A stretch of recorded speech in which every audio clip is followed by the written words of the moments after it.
এক আশ্চর্য ঘটনা, গ্রামের নামটি লক্ষণ বাড়ি বদর কাস্তানাই। এই ফুলবালার কথায় আমি করিলাম রচনা বন্ধু হে। নামটি তাহার ফুলবালা, যেমন গোলাপ ফুল, ফুল ফুটিলে ভোরা যেমন গন্ধে হয় আকুল। এই সদা হেসে কথা বলে, কোকড়া মাথায় চুল বন্ধু হে। এক দিবসে ফুলবালা মায়ের সাথে কয়, 6 মাইল দূরে যে ক্লাস করতে হয়। এই হেঁটে যাওয়া বড় কষ্ট, সয় নাই আমার পাই বাজারে।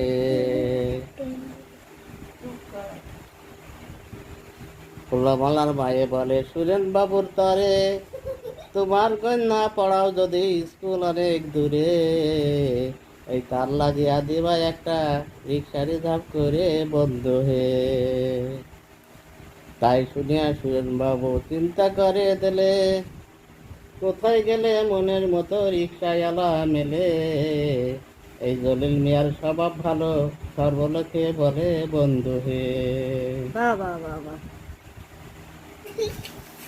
এক দিবসে জলিল মিয়া রিক্সা নিয়ে যায়, পেছন হতে সুরেন বাবু ডাকিল তাহার।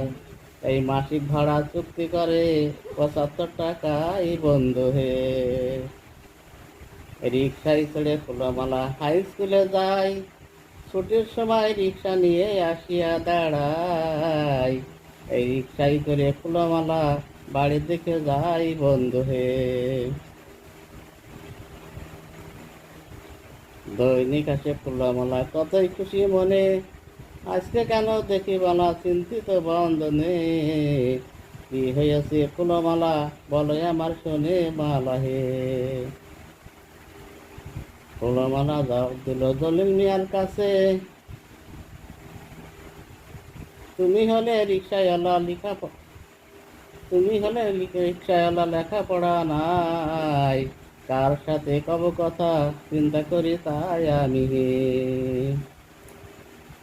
ফুলমালা জিজ্ঞেস করে, জলিল মিয়া ভাই।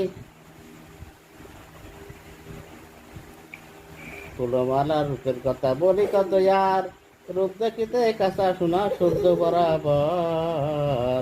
এই বুকের উপর খাড়া দুটো হিমালয় পাহাড় বন্ধু হে। বাহ বাহ বাহ বাহ।